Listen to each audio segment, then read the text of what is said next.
Hola, Dios te bendiga. Soy el pastor Jaifer Morales, pastor de Casa de Bendición, y quiero darte la bienvenida a nuestro canal de YouTube. Aquí encontrarás palabras de edificación para tu vida, estudios bíblicos, predicaciones, y juntos podemos disfrutar de lo que Dios ha servido en la mesa. Evangelio de Lucas, capítulo 10, verso 17.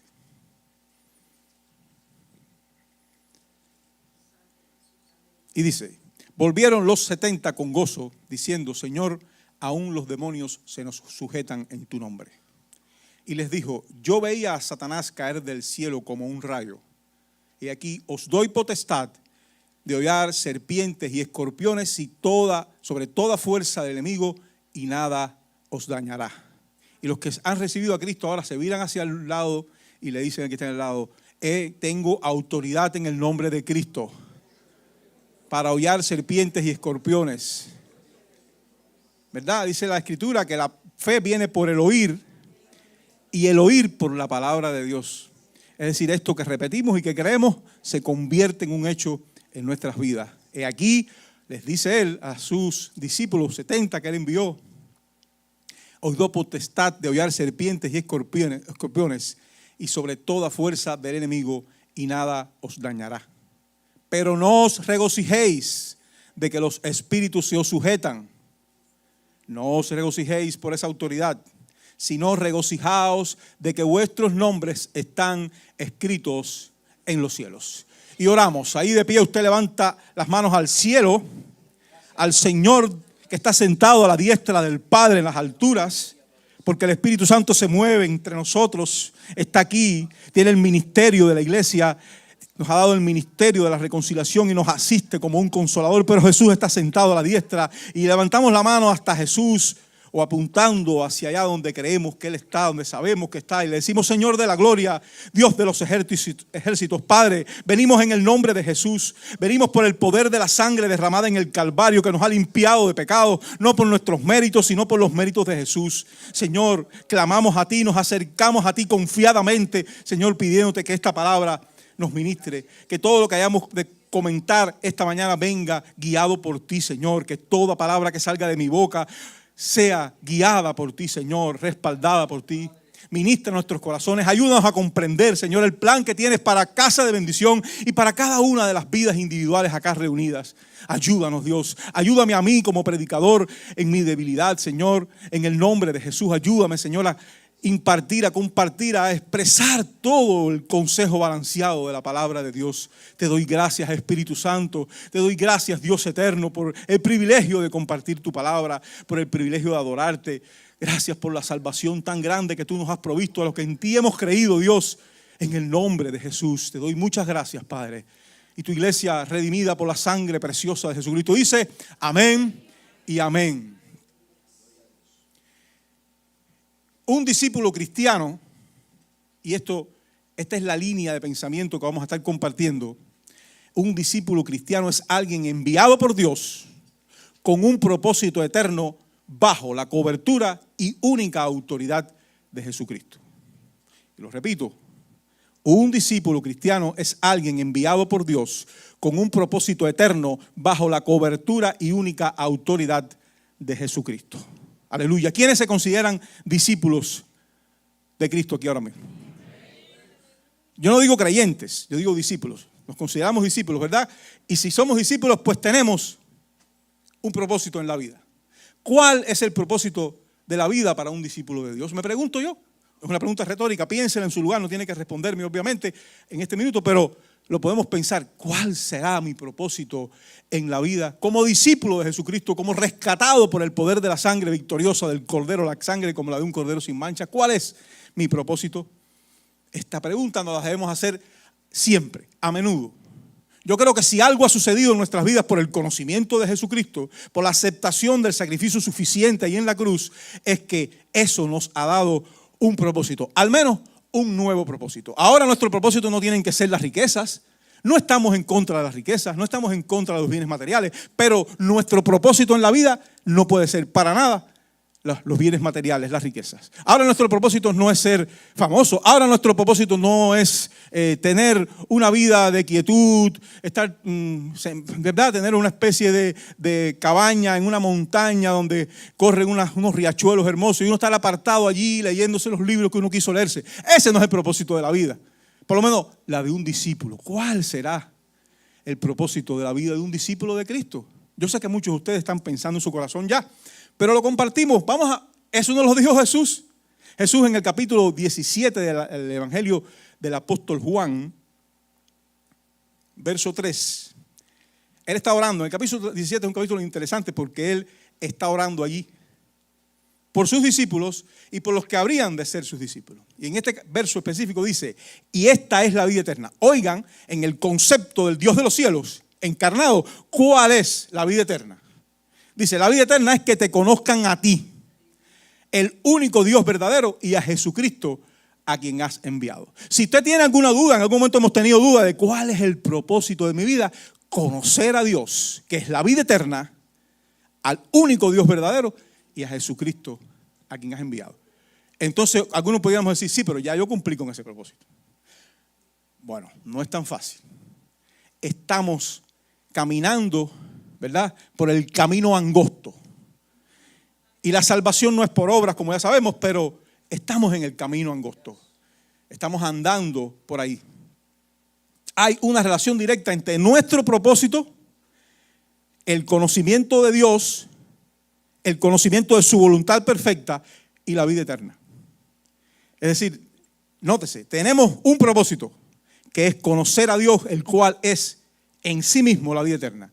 Pero hay una relación entre ese conocimiento, el conocimiento de su voluntad perfecta,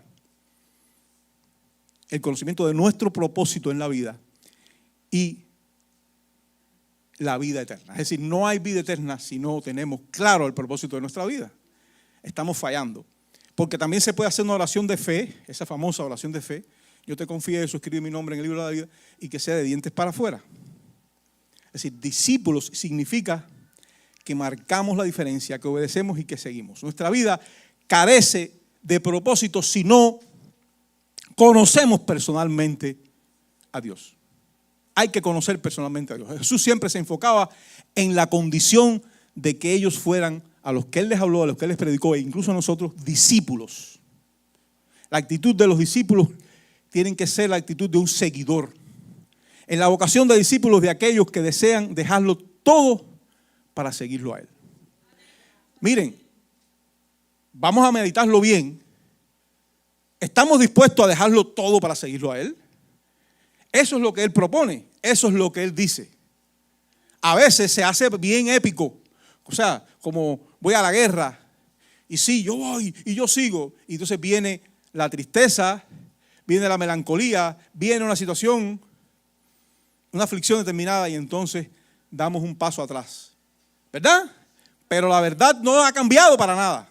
La verdad no dice que el conocimiento de Dios es la vida eterna. Y para conocerlo hay que conocer su voluntad y hay que conocerlo perfectamente, hay que obedecerlo y hay que seguirlo. O sea, no podemos cambiar la verdad. Por eso es que tenemos una verdad absoluta. Porque no podemos nosotros imponer nuestra voluntad y nuestro relativismo a cada paso que damos ante cada circunstancia. Un conocimiento personal de Dios no solo es necesario, sino que es posible. Aleluya, ¿verdad que sí? Es posible conocer personalmente a Dios. Y cuando yo digo personalmente, no es como yo conozco a Denny, de persona a persona, así físicamente. Aunque hay promesas de que su rostro iluminará la Jerusalén celestial y no habrá necesidad. Él va a ser el templo. Cuando hablamos de conocimiento personal, no hace falta esa interacción física, aunque la sintamos la presencia del Espíritu. Estamos hablando de un anhelo de conocimiento, de una cercanía en oración, en intimidad, de saber, esa intuición profunda de nuestro ser de que estamos hablando con Dios, de que estamos compartiendo con Dios. Y ese anhelo de conocimiento de Dios se llama discipulado. Ese es el discipulado, estar constantemente evaluándonos para seguir a aquel que nos llamó de las tinieblas a su luz admirable. Y por supuesto decía ahorita que no hablamos de creyentes, Dios se nos ha revelado de varias formas, pero aquí no hablamos de creyentes. Dice Santiago 2:19, un verso que muchas veces citamos, compartimos. Dice, tú crees que Dios es uno, bien haces. También los demonios creen y tiemblan. Es decir, lo que Santiago está diciendo es que el saber que Dios es real no convierte a nadie en un seguidor o un discípulo de Cristo. Absolutamente no. Es decir, Dios es real. Hay algunas personas que se denominan incluso agnósticos. Eso significa que saben que hay una existencia divina, pero es imposible de conocer personalmente. Nosotros creemos que es posible, creemos que lo estamos conociendo, creemos que avanzamos en ese conocimiento y por lo tanto nos sentimos o queremos sentirnos discípulos de Cristo. Aún las huestes de la oscuridad, como dice la epístola de Santiago, saben bien que Dios es muy real, pero su desobediencia y su actitud de enemigos los invalida. No son discípulos en lo absoluto, son adversarios. Es decir, hay dos condiciones en el mundo espiritual, que es o eres adversario de Dios o eres discípulo. No hay un estado intermedio, no existe tal cosa. Dice la Escritura,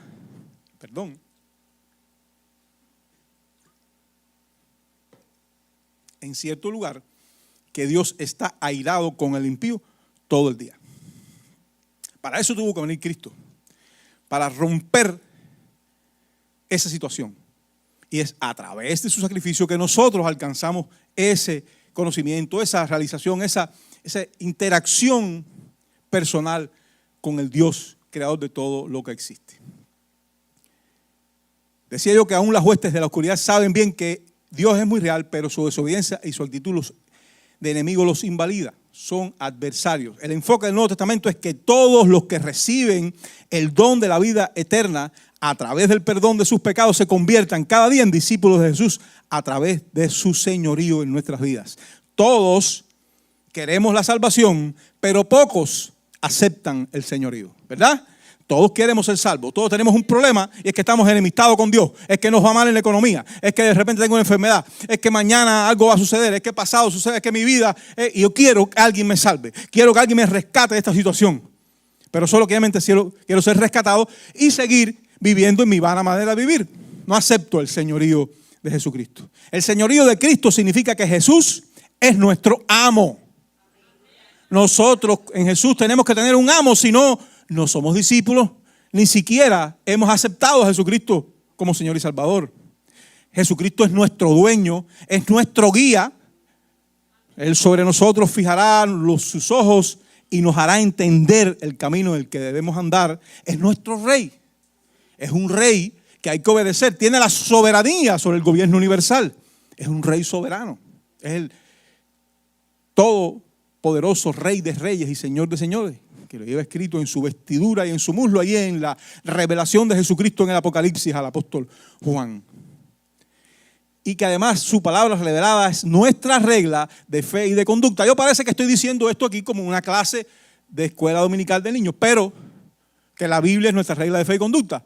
Pero nosotros de verdad, examínese su corazón. Hacemos todos los días, desde que amanece, que abrimos los ojos, hasta que cerramos los ojos y aún en sueño, la Biblia, nuestra regla de fe y de conducta. Entonces tenemos que revisarnos. Tenemos que meditar si es que de verdad hacemos la Biblia nuestra regla de fe y de conducta. Obedecer la palabra es obligatorio.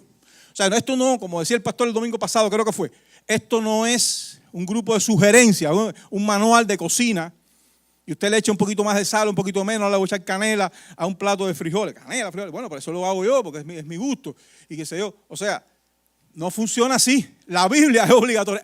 Aquí yo me aprendí una palabra que no se usa en el castellano cubano. Allá es obligatorio, aquí es mandatorio. Pues bien, es mandatoria. La Biblia es mandatoria. Hay que obedecer la Biblia si usted, si yo, si nosotros queremos ser discípulos de Cristo. ¿Verdad? Hay que obedecerla. ¿Qué pasa? La salvación no es por obra. Me dirán, pero ya alguien hizo obras en la cruz. Ya alguien hizo una gran obra, un gran sacrificio expiatorio en la cruz. Es por la obra de Cristo que nuestra salvación parece gratuita. No tenemos nada que hacer para aceptarla, pero cuando la aceptamos y queremos agradar y queremos agradecer, tenemos que vivir obedeciendo la Escritura. Es decir, Dios nos va a inquietar, nos va a incomodar, nos va a arrastrar a que obedezcamos la Escritura de una u otra forma. Por tanto, el propósito de nuestra vida cristiana es ser discípulos de Cristo, seguidores e imitadores de Cristo hasta que alcancemos el pleno conocimiento de Dios. Lo cual, según ese fragmento de Juan 17:3, es en sí la vida eterna. Es decir, conocer a Dios es la vida eterna. Los discípulos de Cristo tenemos que multiplicarnos en otros discípulos. O sea, ¿para qué somos discípulos? ¿Para qué estamos aquí? Para disfrutar mi discipulado, para disfrutar mi condición de que tengo vida eterna, mi salvación. Realmente ese no es el motivo de nuestra existencia. En Mateo 28:19 está el archiconocido, archimencionado, la gran comisión. Versículo que es la gran comisión. Por tanto, id y hacer discípulos a todas las naciones, bautizándolos en el nombre del Padre, del Hijo y del Espíritu Santo, enseñándoles a qué, a que se vayan a su casa, descansen, que se compren una cabaña en un monte alto y vivan tranquilos hasta que ellos regresen. No, enseñándoles que guarden todas las cosas que os he mandado. Es decir, ellos hay que multiplicarse en otros discípulos para enseñarles la Biblia. Es la Biblia, para que lo obedezcan y sean discípulos también. Y es aquí que yo estoy con vosotros todos los días hasta el fin del mundo. Y por cierto, hace poco escuché a alguien diciendo que esa promesa no tenía ninguna condicionante. Yo creo que sí, está completamente clara en el versículo. Es decir, Dios va a estar con nosotros, Jesús, todos los días hasta el fin del mundo, mientras nosotros nos mantengamos en la gran comisión. Es decir, la gran comisión no es una opción que yo tengo. ¿Le echo o no le echo sal? ¿Me gusta con pimienta o no? No, esto es un mandato. Id es, en el castellano más castizo, eso sería un imperativo. Id y haced discípulos a todas las naciones. Es un mandato, es mandatorio, diría yo ahorita. Palabra que, insisto, mi esposo no estaba, nos aprendimos cuando llegamos aquí, porque en Cuba no es mandatorio, es obligatorio. ¿Verdad? Es importante que seamos claros. Si no nos multiplicamos, no hemos entendido nuestro propósito en la vida. ¿Verdad? Es el conocimiento de Dios, pero también multiplicarnos. Si no nos multiplicamos, no actuamos como verdaderos discípulos de Jesús. Si no actuamos como verdaderos discípulos, será porque no lo somos en realidad. Es decir, no es posible ser algo y no actuar como tal. Eso realmente no concuerda, ¿cierto? No concuerda. Dice Santiago, hoy mismo en el capítulo 2, verso 20, dice: mas quiere saber, hombre vano, que la fe sin obras es muerta. Yo veo en la Escritura que nosotros queremos un evangelio, nos gusta, a muchas personas les gusta el evangelio de agua con azúcar, donde siempre le dicen que son bien amados y que son poderosos y que saca el gigante que llevas dentro, como dice el pastor Toledo. O sea, pero en la Escritura constantemente Jesús le decía a ellos: sepulcros blanqueados, generación de víboras. Santiago, su hermano, dice: hombre vano. Está exponiendo el concepto y le dice a su interlocutor: más quiere saber, hombre vano, o sea, hombre vacío, hombre lleno de vanidades. O sea, estos no eran fáciles, ellos estaban jugando el pellejo, vamos a decirle un buen castellano del Caribe. Estaban jugando la vida. Por tanto, no tenían pelos en la lengua. Le decían a la gente: tú eres un hombre vano si crees que puedes tener fe sin obras. ¿Verdad? La salvación no es por obras, pero él está diciendo: ¿quieres saber, hombre vano, que la fe sin obras es muerta? La fe sin obras es muerta. Es decir, usted no puede decir soy discípulo y comportarse como un no discípulo. Yo soy discípulo, pero yo hago lo que yo quiero. Yo no imito a Jesucristo. Yo soy discípulo, pero yo no lo imito porque me gustaría más imitar a Santiago. Bueno, vamos, pero es que hay que ser discípulo de Jesucristo, no de Santiago. Santiago era un discípulo de Cristo, que además, por cierto, creyó después de la resurrección. Mientras Jesús estuvo encarnado, y ese era su medio hermano, hijo de María y José, él sencillamente no creyó en Jesús. Lo tuvo que ver. Por eso dice la Escritura: bienaventurados los que nos ven y creen, ¿verdad? Nosotros. O sea, si algunos discípulos va a darlo a entender con su actitud y con su vida. Tenemos que dar a entender que somos discípulos. Si no, revisémonos, conversemos con Dios. Señor, tengo un problema, no me comporto como discípulo. Será evidente que algunos discípulos de Cristo, porque se notará que imitamos al Maestro, ¿verdad?, a Cristo, en carácter y obediencia. Y el súper conocido verso de Filipenses 2:5 en adelante: haya pues en vosotros este sentir que hubo también en Cristo Jesús, y no es una receta de cocina que podemos desechar. Insisto, esto es mandatorio, el cual, siendo en forma de Dios, no estimó el ser igual a Dios como cosa que aferrarse. Era Dios Jesús, no estimó ser igual a Dios como cosa que aferrarse, sino que se despojó a sí mismo, tomando forma de siervo, es decir, el Dios que creó el universo entero, irreconocible ahora mismo por la ciencia. No es imposible. Lo que se ha conocido ya es demasiado vasto para que pueda ser estudiado por la ciencia.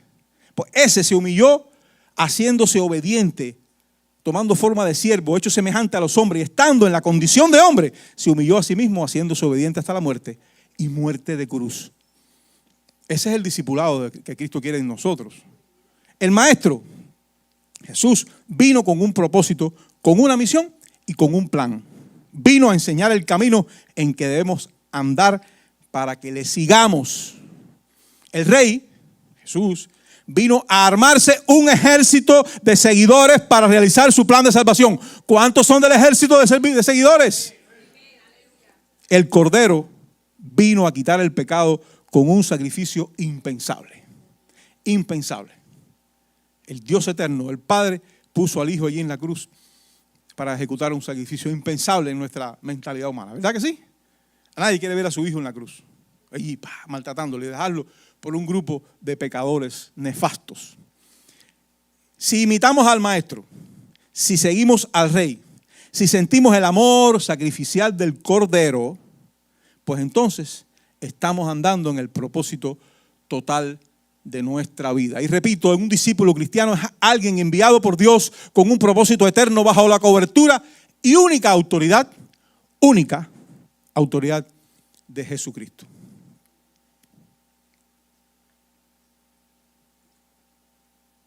Y vamos al desarrollo. Estos 70 fueron enviados, es un número bastante típico. Por ejemplo, la Septuaginta es la versión griega del Antiguo Testamento, la compusieron 70 escribas, pero se llama Septuaginta, y así hay varios argumentos para que hayan sido 70. Y el argumento de que vayan de 2 en 2 también. Dice el Lucas 10:1, el capítulo 10, el verso 1, dice: después de estas cosas, Dios diseñó el Señor también a otros 70, a quienes envió de 2 en 2 delante de él a toda ciudad y lugar a donde él debía de ir. Es decir, ellos van como antesala, abriendo el camino a donde él debía ir. Estos 70 no son los 12 discípulos, son otros. Por eso dice otros 70. Y aquí, cuando digo que son enviados, porque así se llama nuestro mensaje de hoy, enviados por Dios. Ellos y nosotros somos enviados por Dios. Ese es el propósito de nuestra vida, discípulos que somos enviados por Dios. Si nosotros no comprendemos eso, no somos discípulos. Es sencillo, la fe sin obras es muerta. Tenemos que dar a entender nuestra fe que creemos porque somos discípulos, porque somos enviados. Eso no significa que si usted tiene determinada edad, como la mía, a lo mejor usted no quiere ir, dice, ¿cómo yo voy a ir a la India, allá, y donde hay que pasar tremenda tribulación? Pero usted ofrenda, usted diezma, usted apoya, usted ora, hacemos, es decir, ¿entiende el punto? El asunto es que nosotros somos enviados por Dios. Él envió a estos 70 delante de él a todas estas ciudades y le dijo: he aquí que yo os envío como corderos en medio de lobos. No va a ser fácil. La vida cristiana, yo lo he dicho a veces acá, no es que nos tiran una alfombra, puede ser roja o del color que sea, alfombra al fin, llena de florecitas y cosas de colores y aromatizada para que nosotros caminemos por encima de, ay, qué bonito, ya soy cristiano. O sea, esa no es la vida cristiana. El Señor dice aquí que Él los va a enviar como corderos en medio de lobos. Nosotros tenemos que saber que la única fortaleza nuestra depende de Jesucristo y que vamos a caminar en un mundo adverso, en el cual nosotros somos como corderitos en medio de lobos. Los 70 son comisionados, dice Lucas 10:2, y les decía: la mies a la verdad es mucha. Iglesia, casa de bendición, la mies a la verdad es mucha, mas los obreros son pocos. Hay pocos obreros, hay pocos discípulos, porque los obreros son discípulos que deciden seguir al maestro, obedecerlo, para trabajar, para servir en el reino. Por tanto, les decía a ellos: rogad al Señor de la mies que envíe obreros a su mies. Aquí hay otro mandato. que hay que rogar al Señor de la mies. En nuestro tiempo devocional, el Señor envía obreros a la mies, envía personas que acepten el señorío de Cristo, que quieran ser discípulos, que puedan servir en el reino para podernos multiplicar más y más y alcanzar a otros para Cristo. No es para que la iglesia crezca y crezcan las arcas de la iglesia y no sé qué. No es para eso. Es para que sencillamente los que se están perdiendo, nosotros tenemos un propósito para alcanzar los que se están perdiendo. Es para alcanzar los que pueden morir sin Cristo Jesús en su corazón y ir al infierno por toda la eternidad. Les decía, en cualquier ciudad donde entréis y os reciban, comed lo que os pongan delante, sanad a los enfermos que en ella haya y decidles, se ha acercado a vosotros el reino de Dios. Estos 70 fueron enviados y comisionados para hacer una obra. Nosotros también. Esto está aquí para nosotros. Lo que se ha escrito para nosotros. Esto no es una literatura fría, que muerta. La palabra de Dios es viva y eficaz, es para nosotros. Nos están diciendo, hey, hello, esto es para ustedes. Ustedes son parte de esos 70 que se multiplicaron en 70,000 o lo que sea, 7 millones. Pero es para nosotros, no es el Quijote o los Tres Mosqueteros, una novela que eso no existió. No, eso existió, esto pasó y es para nosotros. Está escrito, dice la misma Biblia que las cosas que se escribieron, para nosotros se escribieron. Para que nosotros comprendáramos y creyéramos que Jesucristo es el Señor. Entonces dicen en el 10:17 que volvieron los 70 con gozo. Ya ellos van, regresan, se creen, ¿verdad? Su personaje de discípulos, de enviados, y regresan al Señor y vienen regocijados. Nosotros mismos muchas veces, porque cantamos bonito acá, porque hubo un mover del Espíritu, ya capaz que salgamos por ahí y nos creemos que somos Jesucristo mismo. O sea, ellos vienen regocijados y dice, aún los demonios se nos sujetan en tu nombre, Señor. Ellos ya vienen bien. Yo no creo que esté mal regocijarse en el éxito cristiano. No creo que esté mal que usted vaya a una misión y usted regrese cuando un grupo de almas o en una predicación o en alguna situación un grupo de almas se salven. Yo no creo que sea malo regocijarse, lo que hay que tener es cuidado.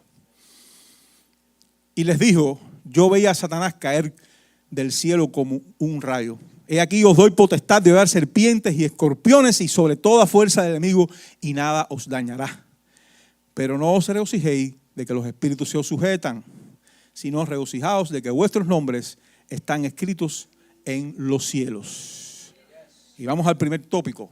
Los enviados tienen victoria en el nombre de Cristo. Dígaselo al que está al lado. Los enviados, es decir, nosotros tenemos victoria en el nombre de Cristo. Nosotros, los enviados, tenemos victoria en el nombre de Cristo. Ahí está en el Lucas 10:17 que dice que ellos con gozo les decían al Señor, aún los demonios se nos sujetan en tu nombre.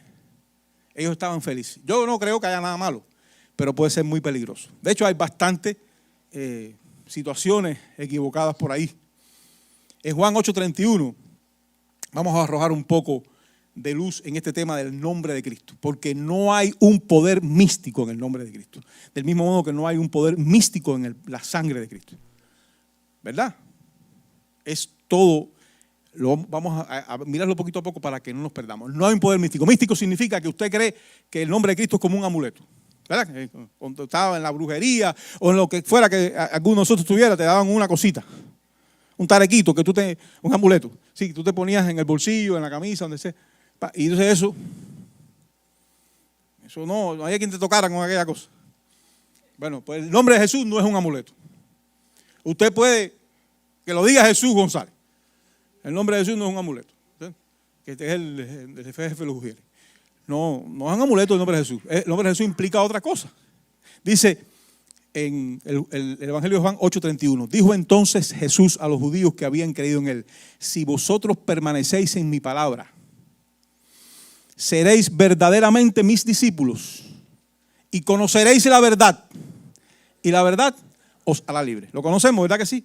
El poder emana de permanecer en su palabra y esto significa obediencia. Permanecer en su palabra no es que yo ando con la Biblia día y noche y la gente perdido por ahí, perdiéndose.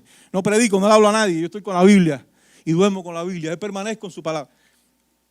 Yo estoy enamorado de la Biblia, pero no es para tanto. O sea, yo lo que estoy diciendo es que lo que dice el Señor, no yo, que permanecer en su palabra te constituye, porque la obedeces, porque la respiras, porque la vives, porque la pones por obra, en discípulo de Jesucristo.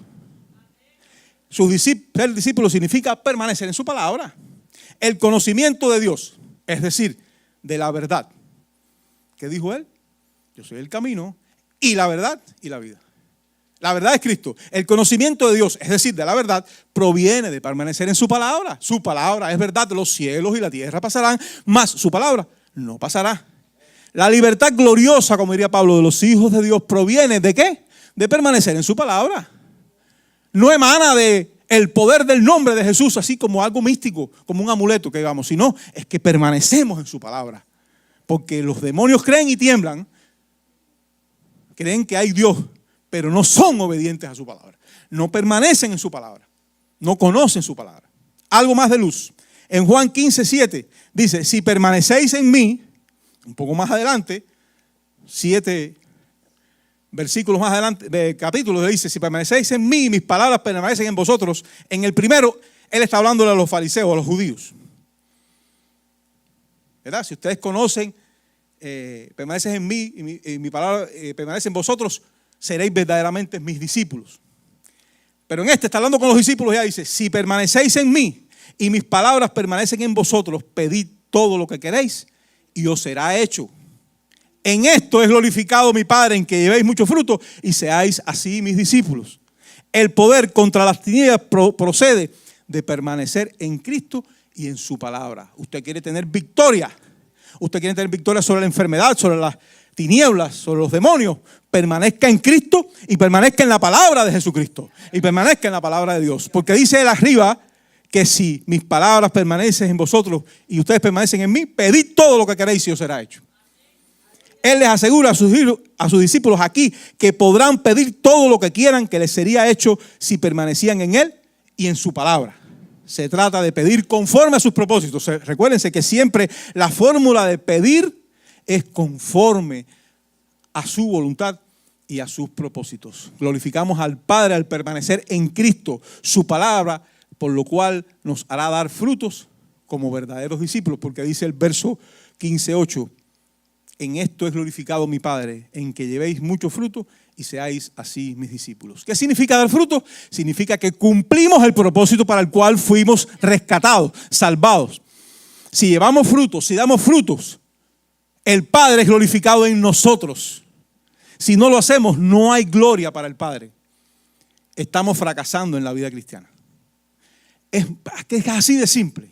No es algo que nosotros podamos, digamos que, diríamos en lenguaje beisbolero, correrle por segunda a este tema. Esto es mandatorio. Usted permanece en Cristo y permanece en su palabra y va a conocer la verdad y va a poder pedir todo lo que quiera y le será hecho. Si no, no va a tener fruto y no seremos sus discípulos. No hay poder permanecer en Cristo, permanecer en la palabra y ayuno y oración. En el Evangelio de Mateo tenemos este pasaje de un joven que estaba poseído por un demonio. ¿Están poniendo la palabra? Mateo 17:15. Sí. Señor, ten misericordia de mi hijo que es lunático y padece muchísimo, porque muchas veces cae en el fuego y muchas en el agua. Yo, dice el 16, yo lo he traído a tus discípulos, pero no le han podido sanar. Es decir, está el Señor, le traen una persona y los discípulos no pudieron hacerle nada. Respondiendo Jesús dijo, oh generación incrédula y perversa. ¿Ve que Jesucristo no era super nice? ¿Hasta cuándo os he de estar con vosotros? Le dice. ¿Hasta cuándo os he de soportar? No es agua con azúcar. Traédmelo acá, dice, tráeme acá al muchacho. Y reprendió Jesús al demonio, el cual salió del muchacho y éste quedó sano desde aquella hora. Viniendo entonces los discípulos a Jesús aparte, le dijeron, ¿por qué nosotros no pudimos echarlos fuera? O sea, a pesar de que él les dijo generación incrédula y perversa, ellos fueron de todas formas donde estaba él, humillados, en dependencia, dijeron, ¿por qué nosotros no pudimos? Y Jesús les dice, por vuestra poca fe, porque de cierto os digo que si tuviereis fe como un grano de mostaza, diréis a este monte, pásate de aquí a allá, y se pasará, y nada os será imposible. Pero este género no sale sino con oración y ayuno. Oración y ayuno, no hay poder, no se puede echar demonios si usted no permanece en Cristo, si usted no permanece en su palabra, si usted no ayuna y ora. Y yo también. Si no hacemos eso, nosotros no somos discípulos de Cristo y no estamos sencillamente preparados para la buena batalla de la fe. Sencillamente, Él les dice que ese género no sale sino con oración y ayuno. Hay otro pasaje paralelo en otro de los evangelios, pero vamos a enfocarnos en este porque al final de cuentas es lo mismo. Muchos estudiosos consideran que aquí Jesús se puede referir a que la expulsión de demonios no puede suceder si no hay ayuno y oración. Esto debe o puede ser cierto, ¿verdad? Es decir, él está hablando, parece ser que está diciendo que esos géneros de demonios no salen sino con ayuno y oración, aunque yo creo que está diciendo un poquito más. Cuando él los reprende, lo hace por su poca fe. Él les dice, por vuestra poca fe. Cuando ellos le preguntan por qué no salió con nosotros, dice, por vuestra poca fe. Porque de cierto os digo que si tuvierais fe como un grano de mostaza, ¿verdad? Diréis a este monte, tal, tal. Eso significa que la fe puede crecer, va a ser fortalecida en ayuno y oración. Porque en ayuno y oración nosotros permanecemos en Cristo, su palabra permanece en vosotros y entonces le podemos pedir todo lo que queremos y nos será hecho. Hay una relación de sintonía, de intimidad con el Cristo de la gloria. Él los reprende por su poca fe.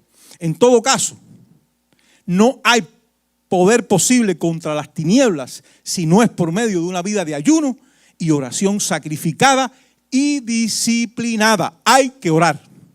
Hay que orar. No hay de otra. No va a haber expresión de manifestación del Espíritu Santo en nuestras vidas. No va a haber expulsión de demonios. No va a haber sanidades en magnitudes que no podemos sospechar si no tenemos una vida de oración y de entrega al Señor. Dice el comentario Matthew Henry: bueno es que desconfiemos de nosotros mismos y nuestra fuerza, pero es desagradable para Cristo cuando desconfiamos de cualquier poder derivado de Él u otorgado por Él. También había algo en la enfermedad que dificultaba la curación. El poder extraordinario de Satanás no debe desalentar nuestra fe, sino estimularnos a un mayor fervor al orar a Dios para que sea aumentada nuestra fe. Nos maravillamos al ver que Satanás tenía la posesión corporal de este joven desde niño, cuando en definitiva tiene la posesión Satanás de todo hijo de Adán, es decir, del mundo entero sin Cristo. Nosotros a veces, wow, estaba poseído, tremendo, pero hermano, todos los que no han recibido a Cristo como Salvador tienen a Satanás.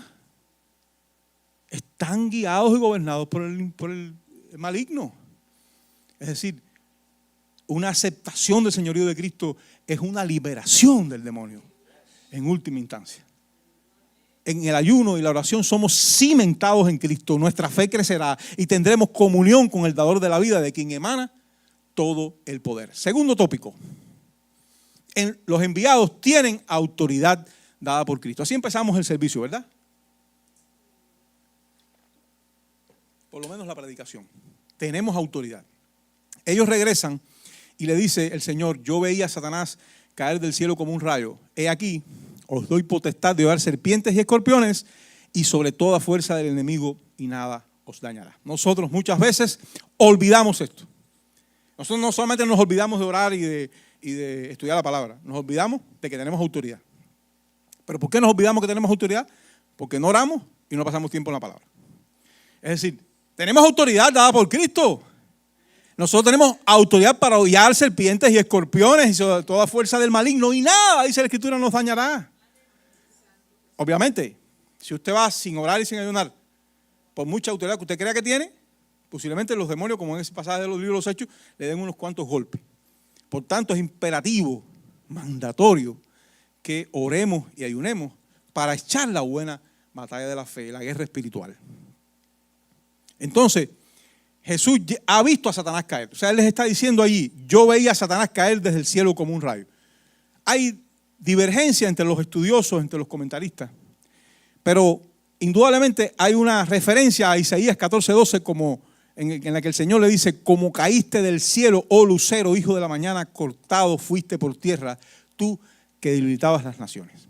Lo que yo creo es que en Lucas 18 Él está como diciéndoles que Él conoce su caminar, pues ha estado al tanto de sus logros. O sea, Él sabía lo que estaba pasando con los 70 cuando fueron a los lugares a los que Él los envió, viendo los resultados espirituales en sanidades y liberaciones durante el viaje misionero que Él les encomendó. Por eso el argumento de ver la caída anterior de Satanás les recuerda a ellos que su poder y autoridad emanan o son el resultado de una asignación del Señor para ellos. Él está diciendo, no se hagan, ¿verdad? En el momento en que está sucediendo esto, él dice, aún los demonios se nos sujetan en tu nombre. Y él le dice, yo voy a Satanás caer como un rayo. Él está diciendo, ustedes no se crean nada, eso que está pasando, ya yo lo he visto. Yo lo vi caer como un rayo en la caída de Satanás. En la rebelión de Satanás, él lo hace caer. Y lo ve caer. Y él le está recordando de alguna manera eso. Es decir, tranquilos, no se crean demasiadas cosas porque ya yo he visto caer a Satanás. Esto no me sorprende. Lo que ustedes me están diciendo yo lo conozco. Yo los seguí durante su camino. Él sabe lo que nosotros hacemos, lo que nosotros vivimos, lo que nosotros padecemos, lo que nosotros pasamos. Él lo sabe. Entonces, todo poder emana de Jesucristo. No hay nada tan contradictorio como el orgullo espiritual. ¿Verdad? Hay gente que tiene orgullo espiritual. Ustedes lo saben, ¿verdad? Dice, como afirma Pablo en 2 Corintios 3:5, no presumimos pues de estar capacitados para hacer algo por cuenta propia, nuestra capacidad proviene de Dios. Es decir, nosotros nada podemos hacer por nuestra cuenta. Nuestra capacidad proviene de Dios. Los discípulos enviados reciben poder de lo alto para cumplir una encomienda. Nosotros somos encomendados, somos enviados y tenemos esa autoridad toda vez que cumplimos con lo que se nos ha asignado. Si no cumplimos con lo que se nos asignó, no podemos ejercer el poder.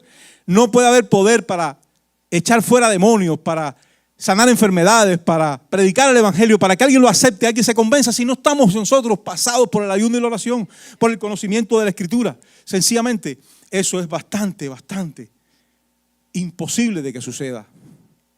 Y esta, hermanos queridos, de haber serpientes y escorpiones, es una potestad tremenda de parte de Dios. Es una promesa también profunda de que nada nos dañará como enviados de Dios. Ahora,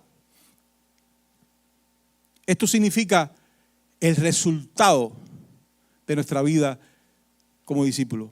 Eso no significa que no vamos a pasar tribulaciones, porque dice que en el mundo hallaréis aflicción, mas confiad, yo he vencido el mundo. Eso no significa que Pablo recibió ese montón de azotes que él menciona, que él estuvo en naufragios, que estuvo en ayunos, que estuvo en persecución, estuvo en peligro de muerte y que caminó por ese pasillo en el que lo llevaban a la ejecución ahí en Roma. Es decir, lo que está hablando es que Él es poderoso para conservar nuestro depósito hasta aquel día. Pero en Marcos 16 existe esta comparación entre creer en Cristo o no hacerlo. El que creyere y fuere bautizado no será salvo, mas el que no creyere será condenado. Es decir, ya lo vimos, eso está en Juan 3:18. El que no cree ya es condenado. Y aquí lo repite en Marcos 16. Y estas señales seguirán a los que creen. Importante. Nosotros sabemos que muchas veces, algunos de nosotros, bueno, yo no, pero hay gente que le gusta ir a los conciertos, ir a las campañas evangelísticas, ir a esto y a lo otro, y van detrás de las señales, diría yo, para ver cómo sanan y cómo, a ver si me sanan a mí de paso, pero veo cómo sanan. Y bueno, pues dice la Escritura, pero eso no es bíblico. Si usted tiene una iglesia y hay un pastor y hay un grupo de hermanos y hay una comunión de fe, no hace falta estar cayendo atrás de las señales, porque dice la Escritura que las señales seguirán a los que creen. Es decir, cuando usted crea en Jesucristo, cuando usted es un discípulo, la señal lo va a seguir, me va a seguir a mí. En mi nombre, dice el Señor, echarán fuera demonios y habrán nuevas lenguas. Tomarán en la mano serpientes, y eso sucede literalmente en el libro de los Hechos, cuando Pablo lo pica una serpiente en el naufragio. Y si vivieren cosa mortífera, no les hará daño. Solo los enfermos pondrán sus manos y sanarán. Es decir, una y otra vez el Señor nos está diciendo que hay un poder delegado sobre nosotros. Y yo repito, y voy a repetir durante todo el mensaje hasta que termine, que hay un camino que seguir. Es permanecer en Cristo, es permanecer en su palabra, es ayuno y oración. Y entonces este poder que ha sido delegado en nosotros, esta autoridad para hallar serpientes y escorpiones, se va a hacer patente en nuestras vidas. No hay magia en el Evangelio. No hay nombre, digamos, místico. En el nombre de Jesús ahí pasan cosas. Si usted no tiene una relación, como le dirían los demonios a aquellos falsos predicadores en el libro de los Hechos, decían, nosotros conocemos a Pablo y a Jesús lo conocemos, ustedes no lo conocemos, van, y le cayeron a trastazos. O sea, y eso puede suceder de esa misma manera con nosotros si nosotros no tenemos una relación personal, insisto, con el Cristo de la gloria. Lo importante para Dios no es que nosotros hagamos cosas, esto es importante. nosotros recibiremos poder, dice el libro de los Hechos, capítulo 1, verso 8, cuando haya venido sobre nosotros el Espíritu Santo, dice el Señor, y seréis testigos en Jerusalén, en Judea, en Samaria y hasta lo último de la tierra. Hay un poder que emana del bautismo en el Espíritu Santo. Si nosotros, alguno acá no ha recibido el bautismo en el Espíritu Santo y es creyente, tiene que anhelarlo, tiene que participar de los tiempos de búsqueda de la iglesia y también individuales, porque el bautismo del Espíritu Santo nos da una asignación concreta y profunda de poder. Y tercer tópico y último, los enviados solo se regocijan en pertenecer a Cristo. Dice el Lucas 10:20, pero no os regocijéis de que los espíritus se os sujetan, sino regocijaos de que vuestros nombres están escritos en los cielos. Nosotros no podemos regocijarnos, no puede haber orgullo espiritual, no puede haber, muchacho, le impuse las manos y aquel hombre empezó a dar vuelta por el piso. Eso no tiene nada que ver, eso no aporta nada. Usted puede hacer eso y sencillamente no ser ni siquiera salvo, porque no sabemos qué fuerza está operando a través de usted si no hay un conocimiento profundo del Hijo de Dios. Lo importante para Dios no es lo que hacemos, sino quiénes somos delante de Él y delante de los hombres. En Mateo 7:21 dice, no todo el que me dice Señor, Señor entrará en el reino de los cielos, sino el que hace la voluntad de mi Padre que está en los cielos. Muchos me dirán en aquel día, Señor, Señor, no profetizamos en tu nombre, y en tu nombre echamos fuera demonios, y en tu nombre hicimos muchos milagros. Y entonces les declararé, nunca os conocí, apartados de mí, hacedores de maldad. Aleluya, tremendo, tremendo lío. Que de pronto usted, yo, cualquiera de nosotros estemos sirviendo en el reino, estemos acá creyéndonos, ¿verdad? Como diría el pastor Jaifre, la mamá de Tarzán, y sencillamente, llegado el día, el Señor diga, no os conocí, hacedores de maldad. Eso está verdaderamente peligroso. Por eso lo más importante es el conocimiento, es permanecer en Cristo, es un conocimiento íntimo de Jesucristo, un conocimiento profundo, permanecer en su palabra en obediencia, estar en ayuno, en oración, sentirnos, Señor, que no somos bien débiles. Yo creo que lo importante para el Señor siempre son las motivaciones del corazón. Saber que nosotros lo único que queremos es agradarle, estar sencillamente dependiendo constantemente de Él. Es necesario nacer de nuevo. O sea, usted puede hacer todo lo que quiera, podemos hacer todo lo que queramos, pero si no hemos nacido de nuevo, es por gusto. Gloria a Dios. Se encendió el aire.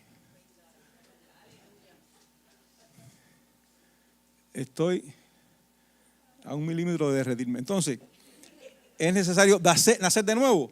Esto es tener un encuentro verdadero con Cristo. Ahí tenemos la conversación de Jesús con Nicodemo en Juan 3:3, en el que le dice, de cierto te digo, que el que no naciere de nuevo no puede ver el reino de Dios. Hay que nacer de nuevo.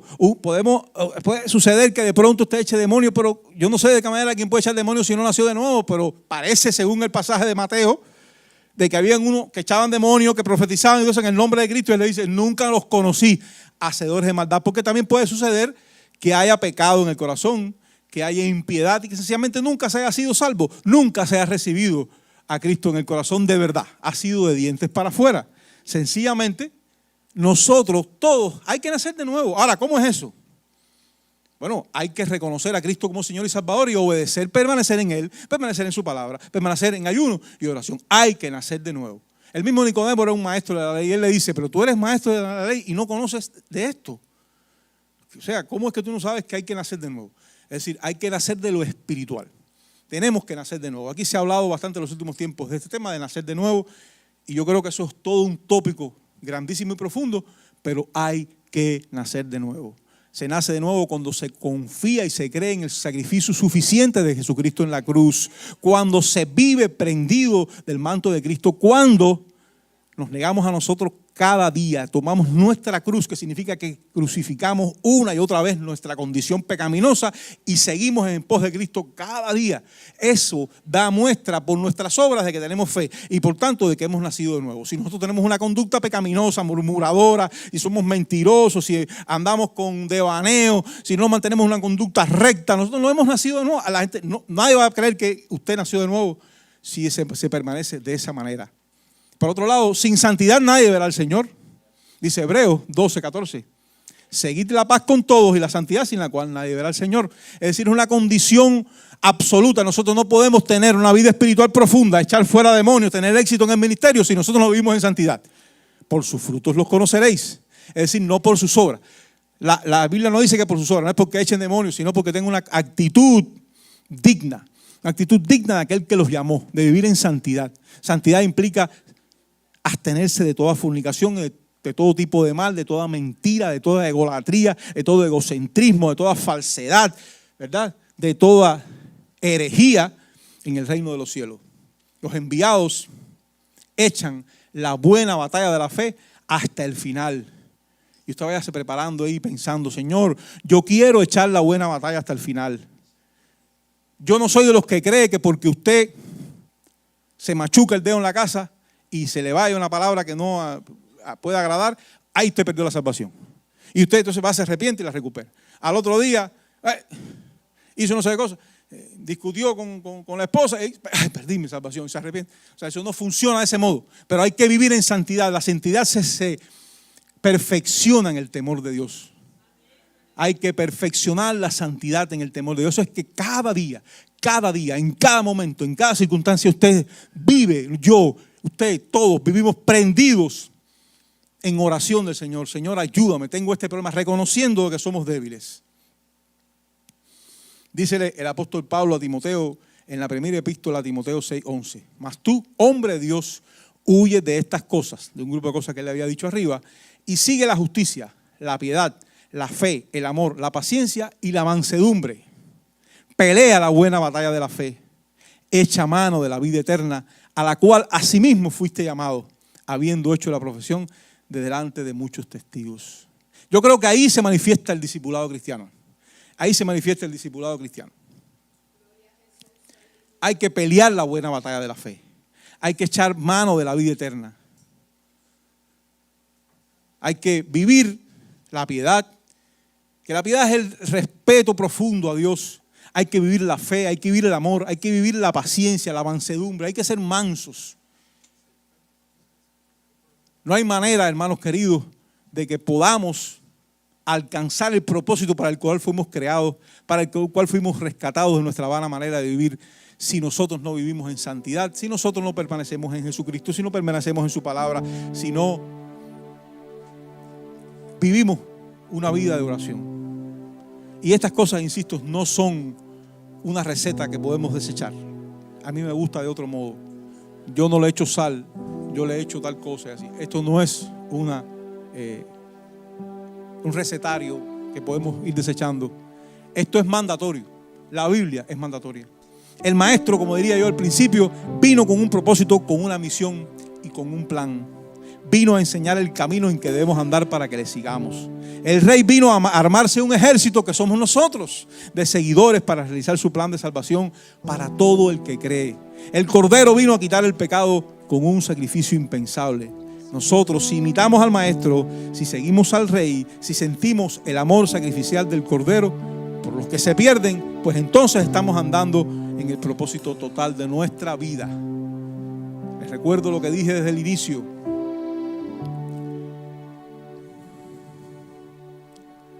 Un discípulo cristiano es alguien enviado por Dios. Usted es alguien, el que ha recibido a Jesucristo como Señor y Salvador, sin importar nacionalidad, sexo, condición social, edad, enfermedad o lo que sea. Un discípulo cristiano es alguien enviado por Dios con un propósito eterno bajo la cobertura y única autoridad de Jesucristo. Hola, sé que esta palabra ha sido de grande bendición para tu vida y quiero invitarte a que nos visites presencial a nuestras facilidades. Estamos ubicados en el 2525 de la Fortune Road en Kissimmee, Florida, 34744. O puedes comunicarte llamando al 407-483-7845. Bendiciones.